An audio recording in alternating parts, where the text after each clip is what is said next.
Hello and welcome to Shanvi Study Circle, your home to all the B.Ed lesson plans and micro teaching plans. So आज का हमारा विषय है वाणिज्य यानी कि कॉमर्स और प्रकरण है थोक व्यापार। So ये हमारे लेसन प्लान का मेन पेज है जहाँ पे सबसे पहले हम एंट्रीज फिल करते हैं जैसे कि दिनांक, कक्षा, विषय, प्रकरण, चक्र और अवधि। फिर आते हैं सामान्य उद्देश्य जो कि हमारे विषय पर आधारित होते हैं। फिर विशिष्ट उद्देश्य जो कि प्रकरण पे आधारित होते हैं। फिर आती है सहायक सामग्री।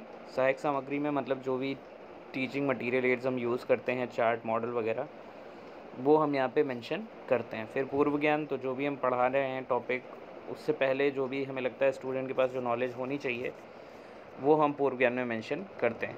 नेक्स्ट आते हैं प्रस्तावना प्रश्न, जिन्हें इंट्रोडक्टरी क्वेश्चंस कहा जाता है। तो यहाँ पे 2 कॉलम्स बनते हैं, छात्र अध्यापक क्रिया, छात्र क्रिया। तो छात्र अध्यापक क्रिया में अध्यापक द्वारा कुछ प्रश्न पूछे जाते हैं जिनका उत्तर जो छात्र देते हैं वो हम छात्र क्रिया में लिखते हैं। क्वेश्चन मिनिमम 3 और मैक्सिमम 5 बनाए जाते हैं और लास्ट क्वेश्चन जो होता है वो हमारा समस्यात्मक होता है और टॉपिक के ऊपर होता है। फिर उद्देश्य का धन, जो कि छात्र अध्यापक द्वारा किया जाता है। प्रस्तुतिकरण, तो यहाँ पे जो है 5 कॉलम्स बनते हैं, जैसे 2 इस पेज पे आपको दिख रहे हैं और 3 इधर दिख रहे हैं, तो ये दोनों पेज आमने सामने रहेंगे। तो शिक्षण बिंदु 3 टोटल हम शिक्षण बिंदु यानी टीचिंग पॉइंट्स बनाते हैं और हर एक टीचिंग पॉइंट के लिए 2-2 विकासात्मक प्रश्न, जैसे कि यहाँ पर छात्र अध्यापक क्रिया में दिख रहा होगा, 2-2 विकासात्मक प्रश्न पूछे जाते हैं और फिर उनका एक्सप्लेनेशन दिया जाता है। तो ऐसे ही सेकंड में भी सेम है और ये हमारा थर्ड टीचिंग पॉइंट है, इसके ऊपर भी आप देख पा रहे होंगे 2 विकासात्मक प्रश्न पूछे गए हैं और स्पष्टीकरण।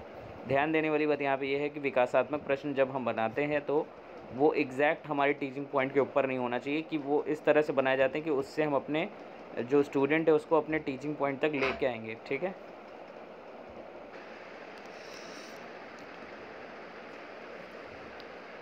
तो ये हमारे जो थर्ड टीचिंग पॉइंट था, इसके सामने का जो पेज है वो ये वाला होगा। यहाँ पे हम छात्र क्रिया, विधि या प्रविधि जो भी हम यूज़ कर रहे हैं, जब जैसे एक्सप्लेनेशन दे रहे हैं तो हम व्याख्यान विधि लिखेंगे, जब प्रश्न पूछ रहे हैं तो प्रश्नोत्तर विधि लिखेंगे, और श्याम पट्टकार में जो भी हम इम्पॉर्टेंट टर्म्स या डेफिनेशंस जो भी होती हैं वो हम यहाँ पे लिखते हैं। फिर आते हैं बोधात्मक प्रश्न। तो बोधात्मक प्रश्नों में जो है जो भी अभी तक हमने पढ़ाया होता है पूरे लेसन प्लान में अपने, तो उसी पे हम यहाँ पे प्रश्न बनाते हैं, मिनिमम 3 मैक्सिमम 5, और इन्हीं के उत्तर यहाँ श्यामपट्ट सारांश में लिखे जाते हैं। फिर आता है कक्षा निरीक्षण और निर्देश, जहाँ पे छात्र अध्यापक जो है छात्रों को निर्देशित करता है कि वो श्याम पट्टकार को अपने उत्तर पुस्तिका में उतारें, और उस समय स्वयं वह क्या करता है, वह कक्षा का निरीक्षण करता है। फिर आते हैं पुनरावृत्ति प्रश्न, जिन्हें रिकैप क्वेश्चन भी कहा जाता है। तो ये नियम सही गलत, रिक्त स्थान भरो, मिलान करो, कुछ भी बना के यहाँ पे दे सकते हैं। और फिर फाइनली गृह कार्य। तो गृह कार्य में हमारे पास क्या होता है, 2 गृह कार्य दिए जाते हैं। पहला जो होता है वो कुछ रिटन वर्क होगा और दूसरा जो होता है एक्टिविटी पे बेस्ड होता है।